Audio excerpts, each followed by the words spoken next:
Hello, everyone. My name is Abhilasha Dwivedi, and I'm a tutor. I'm a science tutor, as you know. Today, I'm going to teach you in chemistry how to write a formula, chemical formula. Chemical compounds are there, but how to write them.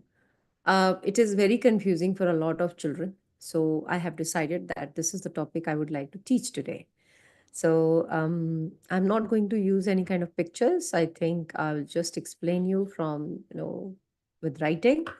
Just be careful, listen to me carefully, and I'm very sure that by the end of the lesson, you will be perfectly understanding it.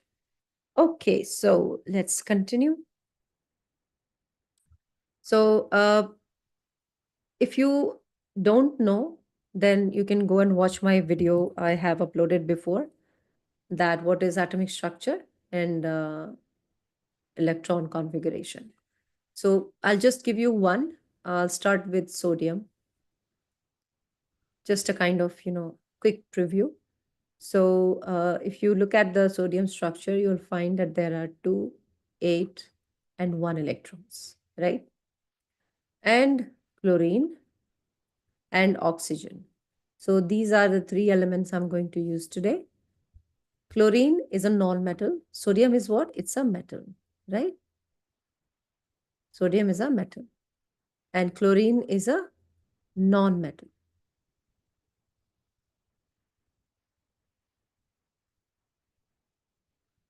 And oxygen is also a non-metal.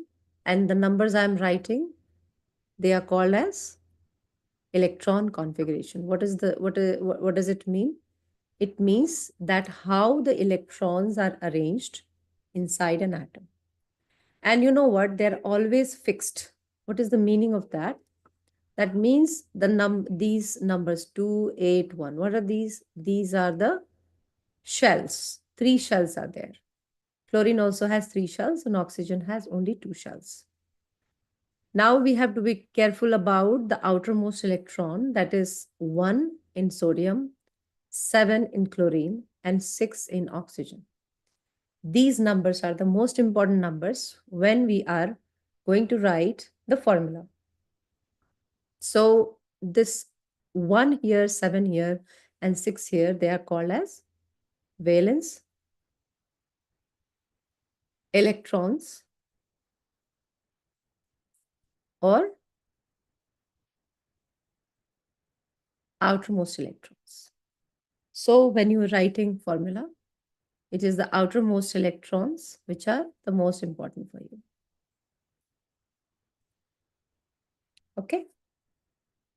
So let's see. How does it work?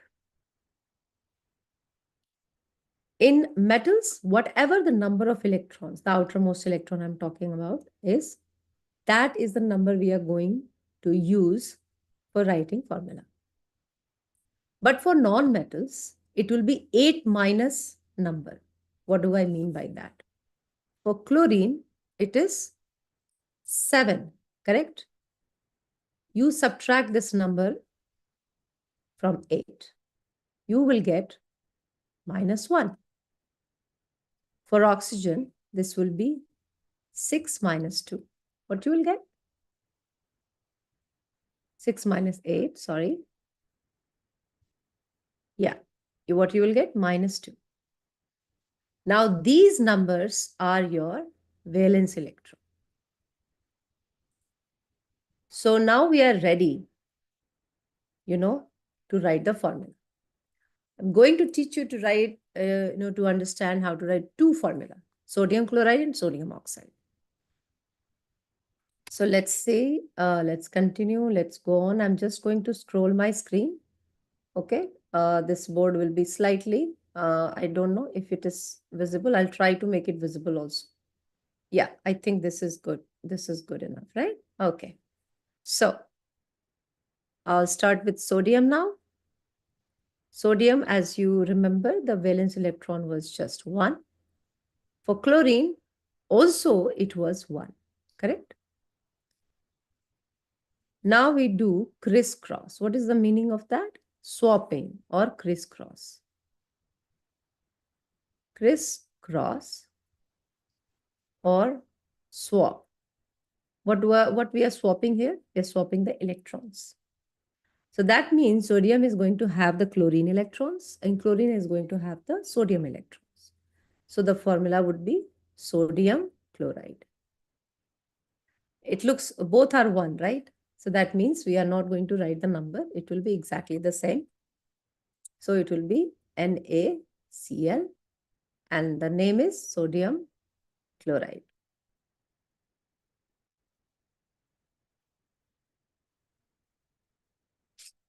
Next is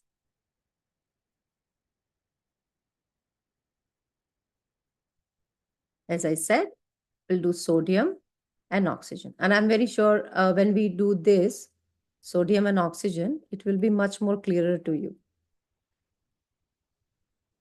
Always make sure that you write neatly. Okay.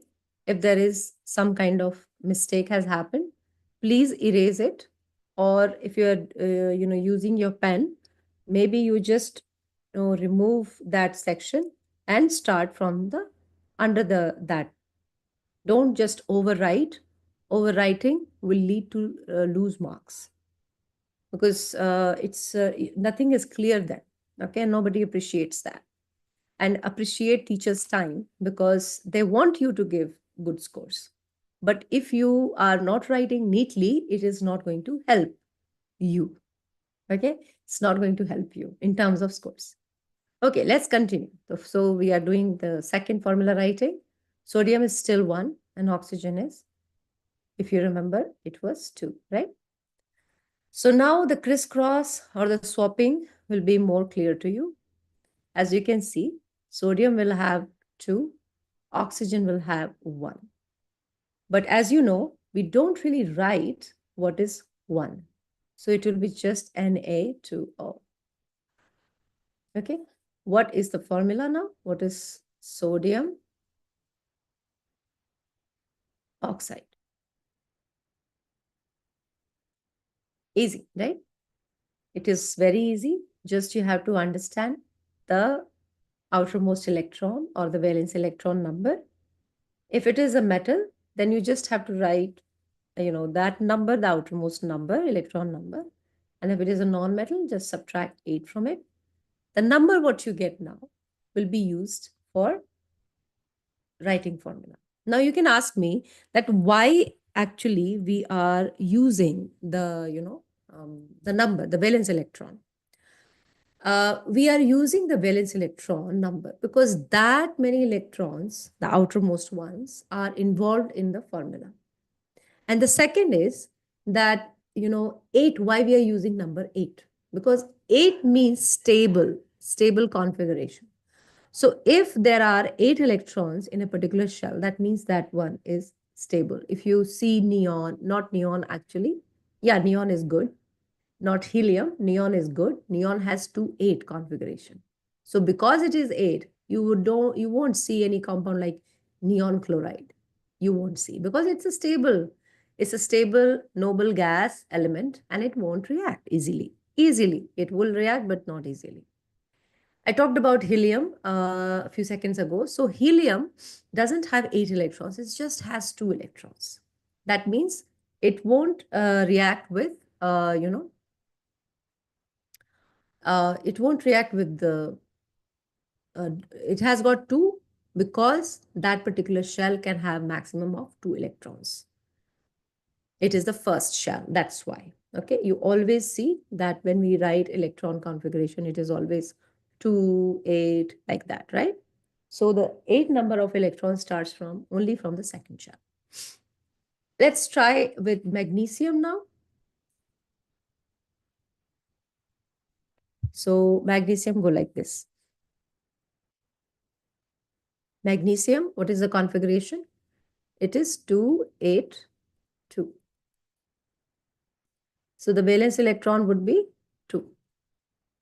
Chlorine configuration, again the same, 2, 8, 7. That won't change. But the valence electron is -1. You can just go back in the video and you can see how we got -1. Oxygen, I'm using these elements, chlorine and oxygen, because most commonly these are these elements are used across all the syllabus. So 2, 6, and the configuration was -2.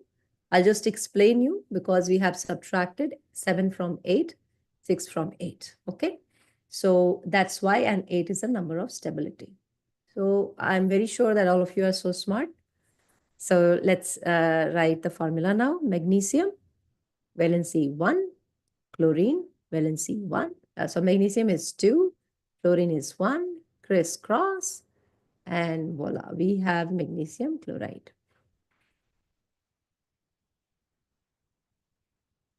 And if we do magnesium and oxygen, 2, 2, then crisscross, what will be the formula? MgO. Do we write 2, 2 here?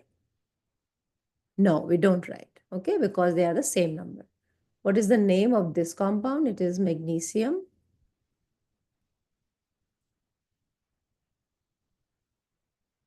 chloride, and this is magnesium oxide. So that was the formula writing. I hope you have understood. And also, I would want to request that if you are one of those students who feel that, learning these formula is not going to help you in future because we don't really use any chemical formula, in our real life, that kind of things. I come across those students, who don't like to learn balancing equations or, these things. So that way, actually, what you are going to, I'll just give you my one, cent, 2 cent, not even 2 cents, 1 cent. That we don't know, nobody knows that how his life is going to be for you or me. And there is no recipe for life, but you should learn whatever comes across you, be the learner of life. Don't challenge the learning, challenge nothing. Okay, learn everything what comes across you. And one day you will realize, oh, wow, it helped me. Okay, so don't be lazy, just don't procrastinate, be active, and just enjoy the process. Yes, that's very important. Enjoy the process, be curious. Okay, so all the best for your upcoming exams. And if you just want to learn, and if you want tutoring lessons from me, no, just don't hesitate. Just DM me, message me on the comments,